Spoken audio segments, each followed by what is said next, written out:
అందరికీ నమస్కారం. సుఖదుఖాల కలగలిపే జీవితం. ఈ జీవితంలో ఎన్నో ఆటుపోట్లు తప్పవు. వాటి నుంచి ఎవరూ తప్పించుకోలేరు. జీవితంలో భాగాలైన సిరి సంపదలు, భోగభాగ్యాలతో పాటు కష్టాలు, బాధలు సైతం ఏదో ఒక రూపంలో ఒకదాని వెంట ఒకటి వస్తూనే ఉంటాయి. ఎంతటి వారికైనా అవి తప్పవు. నాకే ఎందుకు ఇలా జరుగుతుంది అని బాధపడిపోకుండా ముందుకు సాగిపోవాలి. మానవ రూపంలో జన్మించి రాజభోగాలను అనుభవించాల్సిన శ్రీరాముడు రేపు పట్టాభిషేకం అనగా ముందు రోజు 14 ఏళ్ళు అరణ్యవాసం చేయవలసిన పరిస్థితి కలిగింది. అక్కడితో ఆగకుండా భార్యా వియోగాన్ని అనుభవించే పరిస్థితి వచ్చింది. అయినా తనకెందుకు ఇలా జరిగిందని చింతించలేదు. కృష్ణుడు పుట్టడమే చెరసాలలో పుట్టాడు. మేనమామ అయిన కంసుడు తనను పుట్టుకతోనే చంపాలని ప్రయత్నించాడు. తల్లిదండ్రులకు దూరమై ఎక్కడో పెరిగాడు. అయినా తనను చంపడానికి సకల ప్రయత్నాలు చేశాడు కంసుడు.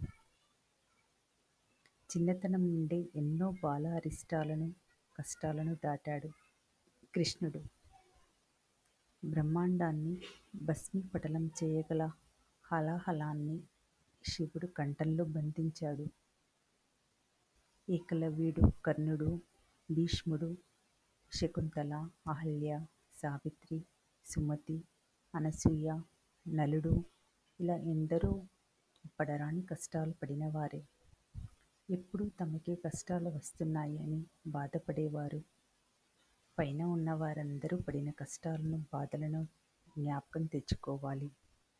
లేకపోతే సంతోషంగా ఉండలేరు.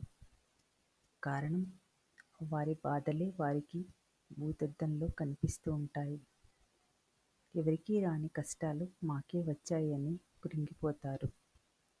నిజానికి మనకు రోజు ఎంతోమంది ఆర్తులు, వికలాంగులు, ఇతర ఎన్నో బాధలతో ఉన్నవాళ్ళు ఎదురవుతుంటారు. వారి పరిస్థితులను మనసుతో చూడగలిగితే మాకే ఎందుకిలా అన్న భావన కొంతవరకైనా జరిగిపోతుంది. మన బాధలు పెద్ద గీత ముందు చిన్న గీతలా కనబడతాయి. మంచు కొండల్లో మన కోసం కాపలా కాసే సైనికులు తల్లిదండ్రులకు, భార్యాబిడ్డలకు దూరమై ఎన్నో కష్టాలను తట్టుకొని దేశం కోసం, మన కోసం ప్రాణాలను పణంగా పెట్టి పోరాడకుంటే మనం ఇంత నిబ్బరంగా బ్రతకగలమా? రాత్రనక పగలనక రోడ్లను, పరిసరాలను పరిశుభ్రం చేసే పారిశుద్ధ కార్మికులు వారి కష్టాన్ని గుర్తు చేసుకోండి. నిజానికి భగవంతుడు అందరికీ అన్నీ ఇచ్చాడు. ఆ ఇవ్వడంలో మనకు ఏదో ఒకటి తక్కువ కావచ్చు. దానితో పాటు ఎక్కువ ఇచ్చినది ఏదో ఒకటి ఉంటుంది.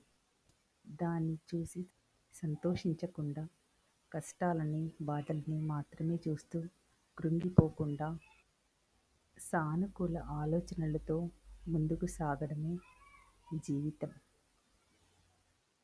ఈ వీడియో మీకు నచ్చినట్లయితే ఒక లైక్ చేయండి. Thank you for watching.